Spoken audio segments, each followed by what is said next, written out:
That's a thing. Okay, so we're just gonna put it up here. All right, people are talking outside. I'm sorry if you guys can hear that. Anyway, welcome back to another Suiken Half Hour. It's been a year, over a year. Yeah, my Kanji's, fault. Kanji's back. So, guys, couple notes. If you're watching this is going to be age restricted. We're going to be consuming the alcohols. And we're going to have a lot of fun and no holds bar on these conversations to begin with. I really hope that we could do more of these in the future and have a whole lot of fun with the people who are old enough to actually appreciate it and everything like that. So I want to just get us started. You know, do something. He's going for the heavy stuff already. Go for it. Oh. All right, hang on. If you're going to do that, then I am going to check this out. Oh, yeah. Taking my next level, I am going to pour a shot on my laptop because I don't play by the rules. Because you live dangerously. Oh, yeah, I don't have bread because everyone was telling me bread. But I do have a tortilla. It is the Tex-Mex of bread. Wait, it's the bread of Tex-Mex. Oh, whoa. Oh, Jesus Christ. I forgot how much I hate this stuff. I hate that stuff. I hate it so much. Okay, guys, so today... Kanji's a wimp. Today, we're going to be talking about the Tournament of Power. Yes, the Tournament of Power. First Suiken Half Hour to be around during that thing. We don't really have a discussion topic. I mean, we have a couple things we talked about before, but I don't really know. I want to say, I still think, and I'm going to bring it back to one of the videos that you and I did a long time ago, I still think that Kale is sexy. And I'm sad to see her go. No. Yes. Okay. No.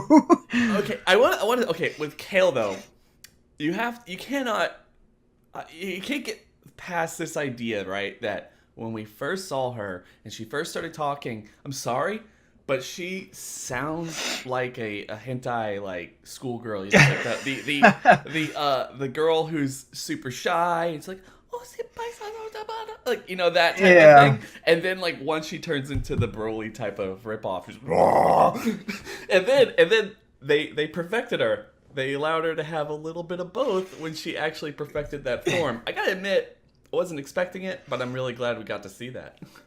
Yeah, I mean, like, I can see what you're getting at. I mean, she kind of, like, grows up as soon as she comes out of the berserk form. Like, she kind of just ages. There isn't, like, it doesn't visibly show anything else other than age. But, I don't know, man. Like, I can see that when they're Kefla, like, you know, it's... Yeah.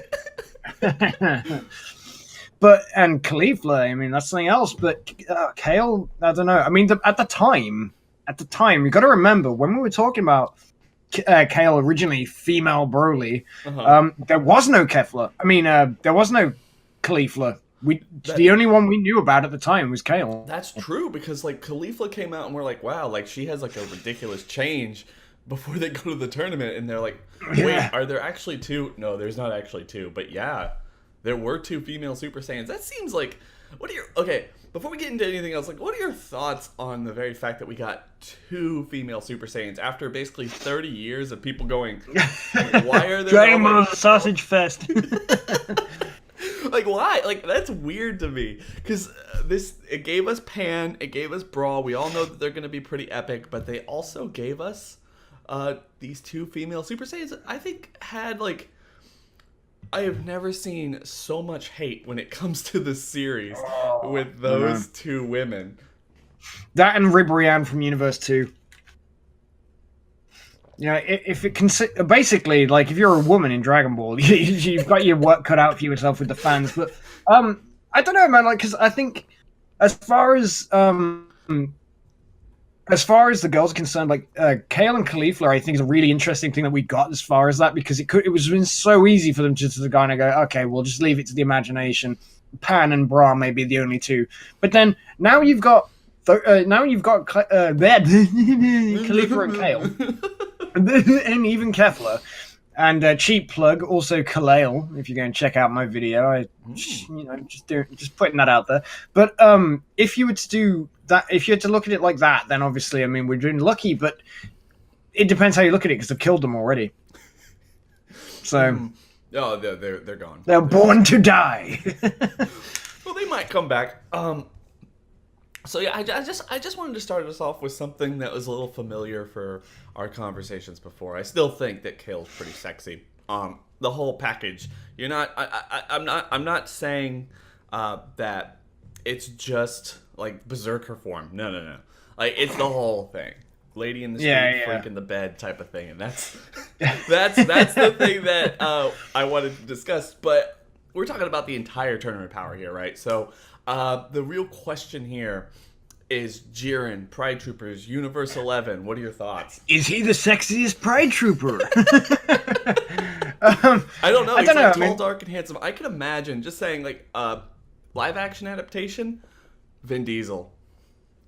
Oh, you changed your mind from Josh Brolin. Oh, come on. Like, I don't know, The Rock? I mean, come on. Like, the Rock's pretty much there already. Yeah, but I think The Rock, like, literally has just too much screen presence for Jiren. Jiren's, like, warrior sleep. Yeah, I can imagine, like, Vin Diesel. Like, that would be great. And then not to just derail, but Sylvester Stallone for Topo, and that's all I got. Whoa.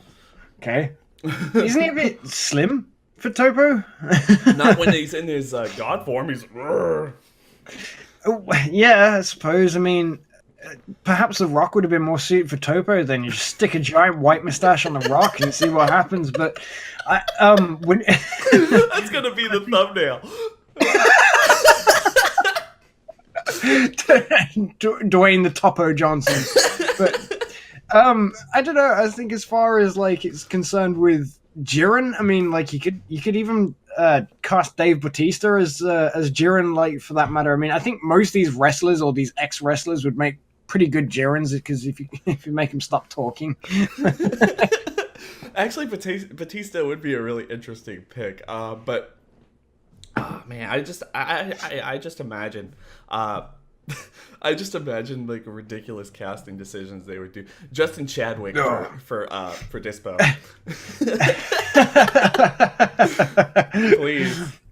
But yeah. Anyway, I think as far as like we're talking about like Pride Troopers, perhaps we should talk about who would make a really good honorary Pride Trooper. I mean, come on, like there's been so many people in Dragon Ball that have been obsessed with justice and all this kind of stuff, and it's kind of like bizarre that nobody else has kind of gone up to the Pride Troopers yet and gone, what you're doing is actually pretty good. Like, I admire that. But instead, what they've actually started doing is just going, no, we're just going to fight everybody. So I think if anybody were to join the Pride Troopers, who do you think it would be? I mean, we had the teaser with Frieza, and that was never going to happen. Oh, man, Frieza. I would really like for him to join the Pride Troopers because he's so far and away against like everything that they wanted to be that the drama just writes itself. I think that would be epic. But this is easy. Like this is an easy thing. I think it's I would love to see Jocko. Oh, Jocko would be a good one. It's a little bit like I can imagine because like you have this guy on a superpowered team of people with all these awesome skills, and Jocko's just a guy like middle management, like wanting to kind of promote himself up, like he wants to get promotions and be a better part of the team, but he can't like step to Jiren and Topo and Dispo and all those other non-named people that we don't know because they don't really matter. Yeah, I would love like a workplace comedy with Jocko joining the Pride Troopers at some point. I mean, like, I think for me, like the Pride Troopers are kind of, and I think a lot of people know what I'm on about when I say this, but I really felt that the Pride Troopers are kind of what the Ginyu Force was supposed to be. You know, when you've got like not the whole justice thing, but the very flamboyant way that they pose, and there's explosions of different colors and all this kind of stuff, and they're really silly, but you've also got to kind of like be scared of them at the same time. Seriously, like where did those? The question is like, where did those explosions come from? Like, did they just like bring fireworks and explosions? Yeah, They bring their own pyrotechnics with them and they just set them off at random times.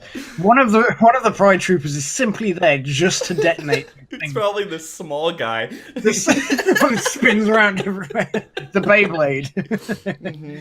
But I agree. Yeah. I agree. There's a lot of similarities between the two, but the Pride Troopers are way more flamboyant than the at least Topo and all of them. At least from what we saw, way more flamboyant than the Ginyu Force. The only thing is, the Ginyu Force was able to have more screen time. I mean, like them as a whole, because Raccoon was very flamboyant, and Jason Berter were very flamboyant, and obviously Ginyu himself, yeah. And no one was like that outside of that initial like pyrotechnic explosion extravaganza to just introduce the team. It was completely unnecessary.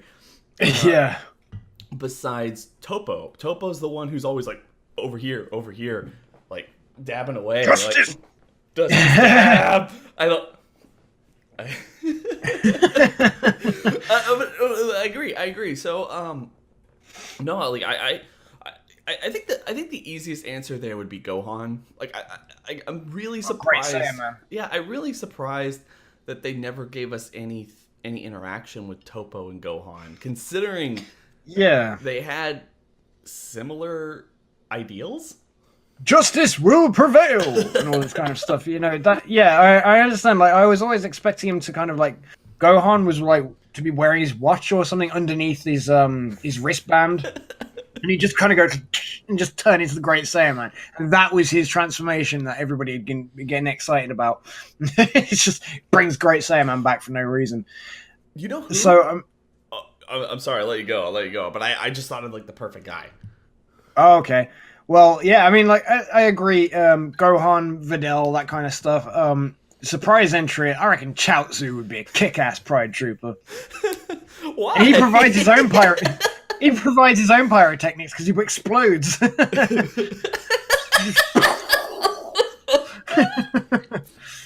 It's only good for one. It's only good for one, but it's still pretty explosive. And if they win, they have to use the Super Dragon Balls to wish him back. You know, it's kind of one of those ordeals. That's Jiren's wish. It's like one of the Pride Troopers' whole goal is just to explode to make it even more extravaganza. Goodbye, Jiren! Chiatzu does like to go around with bald guys, so I can imagine them being best friends. Although Chiatzu only has like his one little long hair. He's strand himself. So he's not bald. Like everyone else is bald. Baldy. I mean, like, he's pretty bald. That's the next Suiken Half Hour. Is Chiatzu bald? How far do you go? What is Chiatzu? I think that's the real question. Because like, shouldn't he be like in his 40s? But he's like a child. Like that was the whole. Who did that? Like someone, Team 4-Star. Someone was like, "Who are you?" Or like, "What are you?" Because it's just like it's this forever child. Is he the same race as Belmod? Maybe. Oh. See, guys, this is why it's a good idea to drink and discuss Dragon Ball. Don't quote me on that. No. No, I don't know, but that's interesting because they're both white. Like, really white. Like, get out. Where are you going with this, Mark? By the way, just for all of you people really interested, Mark did eat some bread before this happened. Like, you know, just for those people who tuned into his stream last night, yeah, he did. I said to him he should eat some bread as soon as he turned up, and he went and got a tortilla. I told him it was the very beginning of the video. I know, but still. I finished it. It sounded so guilty. As the Texas bread is tortilla bread. Tex-Mex. Anyway, to the point. Belmod Chiatzu. Is Chiatzu Belmod's son? Is Chiatzu the next god of destruction for Universe 7? Well, he's good at destruction. But he's good at destruction for himself. It's easy. Self-destruction. The god of self-destruction. Chiatzu is god of self-destruction. Oh man, and that's what that little hat's for and stuff like that. You know, Beerus has got his like his. I don't even. I'm going to call it a queef. I don't know what it's called. So Chiatzu's queef. I'm sure. Like, but Chiatzu is an interesting question to me. I know this isn't anything to do with alternative power, but I mean, what In is fact, he? he's one of the only people What is he, and why do him and Tin Shinhan have such a really close relationship? Like, I just never understood. It's never explained that. Yeah, I mean, maybe it's just kind of because like Ten Shinhan needed a friend and nobody liked him because he had an extra eye, and people always felt like he was looking at him funny. Because it always is looking at you funny. Yeah, and then obviously Chiatzu's used to being looked at funny because he's a little floating clown, so perhaps it's just, you know. Exactly. Yeah. And it's self-explanatory, Mark. Why did you even ask the question? If it's so self-explanatory, God.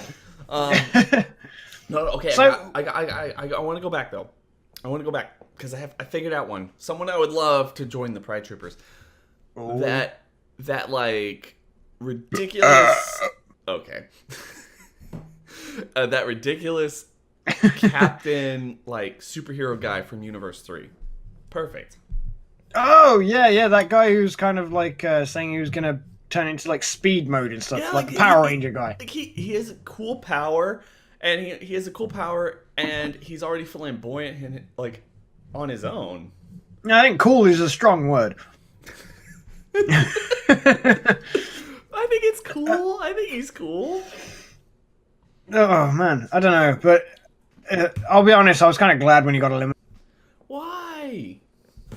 It's because they spent too much time focusing on him, and I was more interested in what Dr. Rota's secret ability was. Let's talk about that. What is his secret power? I think he's a guy. Are we ever going to find out? I think he's an OBGYN, and that's why they call him Doctor. Whoa. And he was going to get really invasive with people. That's what I. Wouldn't he be?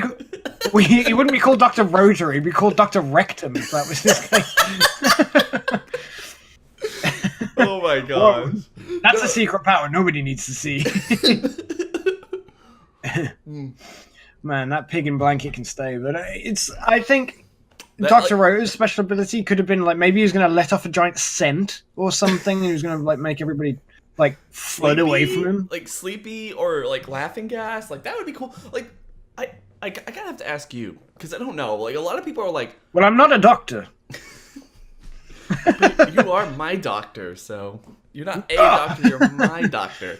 Doctor for laughs. I think okay. So, why are people so enamored with this? Like, why are people wanting to know what Dr. Rota actually does? Because they teased it, and we must know. I just thought it was a joke, but like even Danny was like, this is one of the biggest questions that they're gonna leave from us after this ends. Is like we don't know what Dr. Rota does.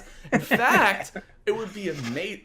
Think of it this way: it would be amazing if like Dr. Rota were to come back and he's like heals everyone or does something that like power. I don't know, but like say Vegeta or someone else wins, probably not gonna happen. But whoever wins brings back the universes, Universe 6, and Dr. Rota comes back, and that's when we get to see why they call him Doctor? Well, I mean, maybe. Could be. It's hard to write it off just yet, but, I don't know. I mean, perhaps it's just one of these things where, like, you know, he'll turn up and it'll turn up that he was the original dragon or something like that. He's a pig, Yeah. Oh, come on. It's not the weirdest thing ever. Oolong shape shifts into random different objects all the time, and nobody questioned that.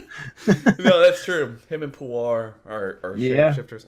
I wonder what the worst thing that they ever shapeshifted into. I mean, we all know that Puar can turn into beautiful ladies, and him and Yamcha have a really close relationship when Yamcha's just really pathetic. So... Yep. I don't want to imply anything there, but... And Puar is a guy, so he must share the same instinctual desires, just... I'm stumbling on a subject I don't really want to now. Real to Real Productions does not endorse bestiality, but it does promote it. I'm not saying it's. I like. Look, I mean, let's not split hairs. Let's not split cat hairs. I think if Yamcha and Puar turns into like a woman, as we've seen him be able to do, for an extended period of time. Where this is going. I'm just saying that when a man loves a pussy, when a man loves a. I'm just saying. And maybe a cat. I'm just saying. I mean, I feel like there are worse jokes out there. Yamcha's relationship with everyone is a little bit suspect, in my opinion. Well, yeah, I mean, come on. He's like one of the only cast members of Dragon Ball left that's still single. Even Ten Shinhan supposedly settled down with Launch, so... Is that, like, was that implied in Dragon Ball Super? No, it was implied in the beginning of Dragon Ball Z, but then, depending on whether you followed the... in the show, like in the non-canon bits, she has her own segments where she's leaving him, but because it was non-canon, it's hard to take seriously. And then obviously at the end of Dragon Ball Z, she gives energy to the Spirit Bomb, and she gets out of a truck. So she could have just been working, who knows? But Tien must get money somehow. The reason I never, like, I really do appreciate those non-canon scenes, but the reason I never really put much stock into them is because Launch is the type of person who will literally go with a 12-year-old boy. This is, like, super inappropriate if you think about it. She'll go with, like, a 12-year-old boy to God knows where in the middle of the ocean to go live with a 12-year-old boy, a 13-year-old boy, and an insanely old man. And just stays there. Just stays no there questions asked. For no family. No fucking reason. Like... There's no family. Like, nobody came looking for her, you know? Did she kill them? Oh, that's really morbid, but, I mean, her Okay, we've just stumbled upon something here. We're making some revelations. She's wanted. Like, when they first meet her, she's a wanted woman. Just give up. Okay, but, like, I know it's set for gags, but, yeah, like, there's no family. She just goes. She's wanted, and almost every single time that anyone like irks her, she goes out of her way to shoot them. But she's shooting at like someone from the beginning of Dragon Ball. We know that Goku can't be like killed by like a fucking headshot to the head.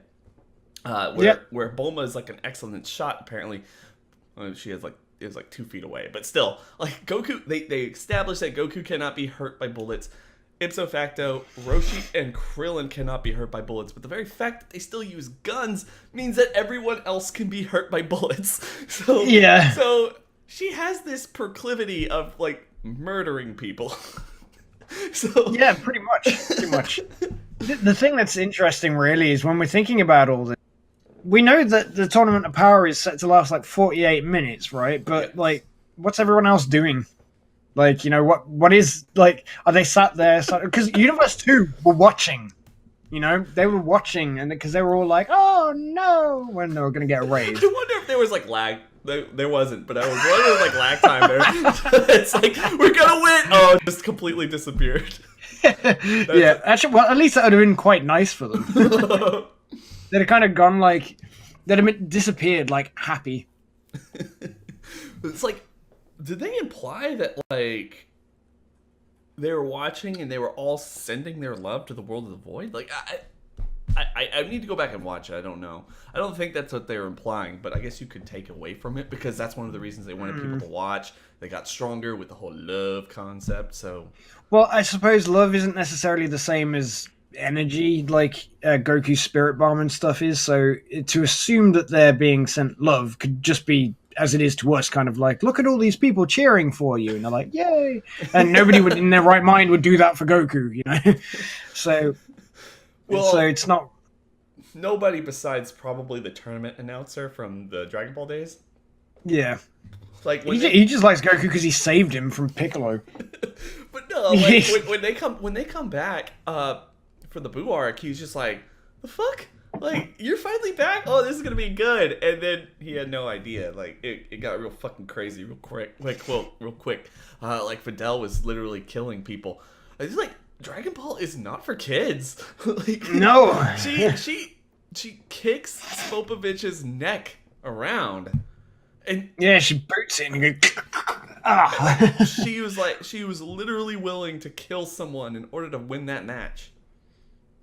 Yeah, I mean, well, I suppose, yeah, I mean, like, it does kind of go to show in the episode where she's actually just trying to work out how much force to put into any attack she does to him because he doesn't stay down. So she does it a bit harder and then, virtually breaks his neck. So, like, it's, I don't really think it's down to Videl's fault. But it does kind of establish. Because Popovich isn't, like, he can fly, he can shoot key blasts and all that. Like, I would He also looks like a ball sack. He's the, just put that out there. Him, and who's the other guy? Yamu. Yeah, him and Yamu. He's the right testicle and Yamu's the left one. Hangs a little bit lower. And oh man. Now I'm never gonna be able to look at Spopovich again without thinking of like a gigantic ball sack. Like stretching through the underwear of like a speedo or something. This is like it's. Wait, hang on. So if you turn Bobbity upside down, his head kind of. It's not Bobbity. The twin brothers in the Turles gang, like they look like ball sacks. Well, I suppose if maybe the ball sacks had herpes or something. There's a surprising number of people who look like ball sacks in Dragon Ball, I have to say. Yeah, there are. There's a surprising number. In fact, there's a lot of things that just resemble genitalia. I mean, like, if you... Okay, so the Majin Buu, and then... Yeah, then like you've got... his tentacle. Whatever. And then, of course, you've got the guys who give Bardock the ability to see the future. I mean, they kind of... the next kind of vagina-esque. Hit! Like, Hit looks like he has a purple head, and like, that...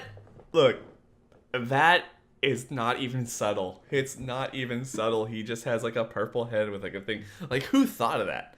Like, no, you can't tell me... Toriyama. You can't tell me, like, Toriyama wasn't either laughing or did this subconsciously. Because a lot of things in Dragon Ball look like dicks. Like, I even thought that the other day, like, in episode 126 of Dragon Ball Super. Like, Topo's just, like, kaiing everything, right? He's like, "Baga," and all these, like, mountain things from the stage are, like, being destroyed. I'm like, that looks like a penis. That looks like a penis. Yeah. That looks like a penis. And I'm like, why am I seeing so many dicks in Dragon Ball? It's just Topo. I mean, like, he's just the god of phallicism. I don't know. But it just goes around. He's HaC. He's, like, not powerful enough to destroy things, so he just turns them into dicks. A cock! Sorry. Okay, that's the thumbnail. It's gonna be like Dwayne be careful what you put in your thumbnail. the Dwayne Johnson with a freaking huge mustache, and it's like HaC. Oh my god, that's crazy. No, because like I've blown like my own mind thinking that Chiatzu's from Belmont's universe. I know. What if he is like childhood Balmont and that's why he's like so young? Maybe, okay, so what if Chiatzu is actually Universe 11 or Universe 7's version of Belmont, right? And that's why he's so young looking. He's still like a little kid because Beerus and Champa and all the gods of destruction live forever. They've been around for a long time. I mean, the very first thing they say about Beerus when he comes back in Dragon Ball Super is like, hey, can he give us a little bit more than like 4 decades? Can he like go to sleep for like 1,000,000 years or something? Like and come back and actually like allow us to like kind of reboot after everything with Majin Buu and Frieza and all these other things. But I have a counter argument because Chiatzu's got his one hair, and Belmont has hair everywhere else. Does he grow into it? That's my point. He's still like a little baby. He's still baby. He'll grow his clown Baby hair. Chiatzu's already bald. Unlucky. He's just growing. Like, he's growing because he's Belmont's illegitimate son, or this is their subtle way of hinting that, you know, Universe 2, the twin universe of Universe 11, somehow has Universe 7 people with the Sephorian and the Yardradian. What if Universe 7 has Universe 11's people? Freaking, whoa. I just fucking blew your mind, right? You just made me think of something else as well. Okay, so if Universe 2 is the opposite of Universe 11, and Universe 2 is obsessed with love, are the Pride Troopers so obsessed with justice because their universe is filled with hate? Whoa. Yeah. It's not something we've seen, but that's awesome. I mean, does the Universe 2 have the crap troopers or something where they just go around like insulting people? Because it doesn't take much to be evil to a universe of look up to them and go, "Your hair looks stupid," and they're all like, Red Hood. I don't know. That is a good point. You know, I'm going to have a lot of fun with all these... okay, so previously in the Fusion Challenge, if I drew anybody who looked like a clown, they're like, that's Chiatzu. Now...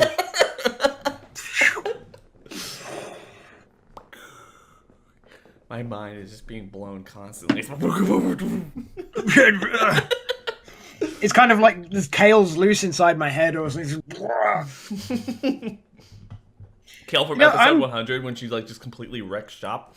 And like everyone's like, oh, we could beat that. Like literally, if you think about that, like most people who are around, are like, yeah, we could beat that, but like we don't. No one really does anything in the Tournament of Power. That is the biggest thing that pisses me off about the Tournament of Power, man. It's like, why is it just Universe 7 like freaking rampaging through all the universes and not really like a battle royale? Yeah, I mean, the other thing that kind of bugs me is, it's been on my mind the entire time is, okay, so if somebody falls off of the universe, the stage, if somebody falls off it, they sort of like, they don't disappear until they've hit a certain point, and then they appear on the bench. If Goku uses instant transmission, turns up on the bench, starts talking to get some pointers with beer, so just sits there for a while. He obviously hasn't fallen in that particular thing that makes him vanish, so what could he just do that and then just go back? Like, that would be like that would actually be an amazing strategy. Like, well, yeah, because I mean, thinks that Goku's down, right? Yeah, I mean, like Frieza's managed to hide whilst all these bits of rubble are floating around. There's only like a quarter of the stadium left, so I don't know. It's occurred to me, and the other thing I want to talk about, right, is why on earth, even if the timer is going to run out, why on earth is the timer even necessary when in 48 minutes' time we've conveniently managed to get rid of everybody except these last few people? The timer is completely unnecessary unless it was a plot device. So it's going to expire. There is no point to it if it's not going to expire.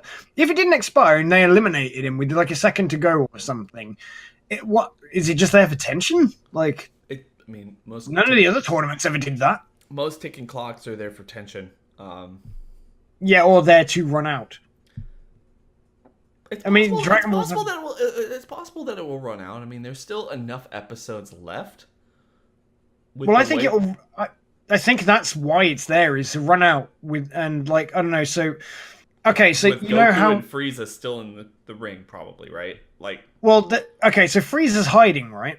And we can assume that it's going to come down to Goku and Jiren, and they are doing so much to try and make you forget that Frieza's there, even though he's been one of the people's favorites the entire time. So realistically, it's not really going to work. But they're trying so hard to make you to forget that he's there.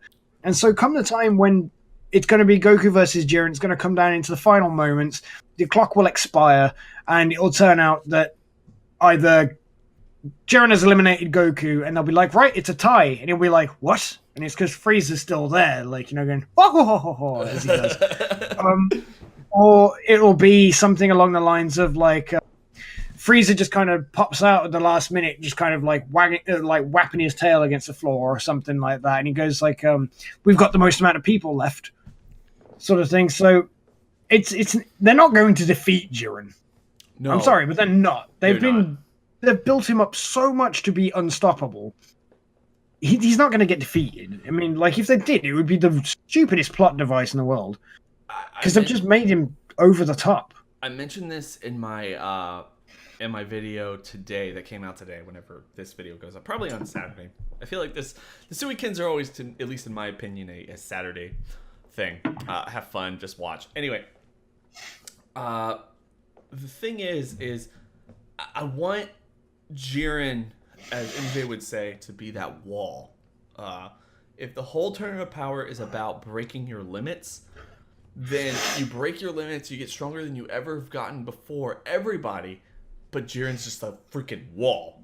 You can't break that wall, but you realize that you can if you keep trying. I think that is a cool way to end this. But I agree. I think the timer is going to go out, and these next 4 minutes are going to be episode 127, 128, 129, 130. And then the last episode's like wrapping things up. Like, the last episode's literally like wish, and then whatever happens there. And I've also even said that, like, I would rather, like, time run out. Like, times just runs out, right? And the Zendo's like, oh! And the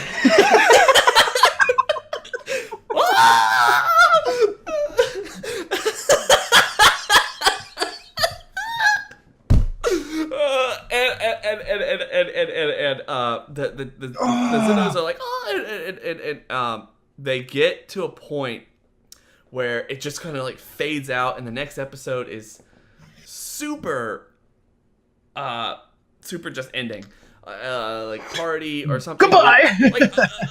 And the best ending I can think of is like it just comes back and they're celebrating Braw's like 1 year birthday. So you kind of like Bulma's birthday, Braw's birthday. You don't know what the wish is. You don't know who came back or for what reasons. You don't know who even got the wish because there's like 3 people left, or at least 2 people left. Something I'm kind of tied. Maybe it's Jiren, maybe it's Goku. You don't know whether anyone would have won, but because they have that clock, you have Goku get the win, or he couldn't beat Jiren, but they get the wish, or I don't really know. But never tell us. That could be our cliffhanger ending. That would be great. What you mean? You mean kind of what they did at the end of Boo, and then all of a sudden the next tournament, there's a massive time skip, and they're just going to do a tiny time skip, and then they'll make another series in the tiny time skip. This one takes place within the 3 years before the first tournament. Dragon Ball Ultra! Dragon Ball Ultra Super! This is for all you people that hated Frieza's 5-minute fight. It's a whole series in 4 minutes. All I got is 4 minutes to save the world, and starring Madonna and Justin Timberlake, who's back from the Super Bowl. Booed out of the stadium. But I think it's just I think as far as it's kind of goes, like, I think the series has kind of got to end somehow in a high note. I mean, okay, so Vegeta's made a promise to Kappa that he's going to wish him back. Yes. So ultimately, that's going to be fulfilled. They don't tease things like this in this kind of show if they're not going to fulfill it in the first place. It's like Cell going, if I absorb both the androids, then I shall be perfect. He absorbed 17, and then that was it. Oh, well, I guess I'll never be perfect. Oh, man, it kind of seemed like they introduced something they never were going to pay off. Yeah, they don't do that. Like, you know what I mean? Like, and I mean, the only thing that they might do is throw away things like Vegeta saying he's going to visit planet Sadala and all this kind of stuff. You know, that kind of thing. That's different because it doesn't have to. You super. Fuck you. Hey, Seriously. Guys, if you really get withdrawal symptoms. Not you. Like I mean that like as a fuck you to Super. They've been teasing us that for a year. If you guys get withdrawal symptoms from that not being like played off in Super, go and check out Mark's other video that he did with me before. He had a pitch about what it would be like if Vegeta went and did that. We gotta bring those back because super ending, like things that we could have gotten or would have wanted to happen. Those were really slice of life moment episodes. Anyway. I've written so many, dude. I've written so many. No, seriously, I've got them all in my phone. Like they're all written. Shut up, Siri. I've written them all down, and I've got them all stacked. So if you ever want to record more of them, just say the word. But so anyway, back to Tournament of Power. We never really discussed what we thought everyone else was doing. Oh. So is Chiatzu like giving rim jobs to like earn money for Tenshin Han while he's gone? He's trying to rebuild. He's trying to rebuild that temple, dude. So, bro, not only that, but can you imagine the amount of money that Tien must run through with contact lenses? Look, the thing is that I really hate 3 is it never adds up. No one ever sells 3. He has to buy 4, and then one of them just gets left over. In the spares box. Sorry.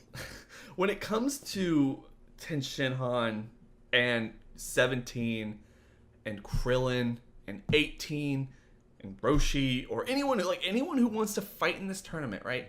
I have to say, it kind of makes me mad the way that they portrayed this. I know that Goku was like lying to them. It's like, hey, money. And that was supposed to be like an emotional moment between like Krillin and Goku. He's like, why wouldn't you just tell me the truth? Of course I would have fought with you or something. But they kind of played it out to be like, oh, no money, fuck you. And it's like, bro, like how much have you gone through? Like how many times has this man like wished you back to life? I know, he went to another planet. Freezer to get him back.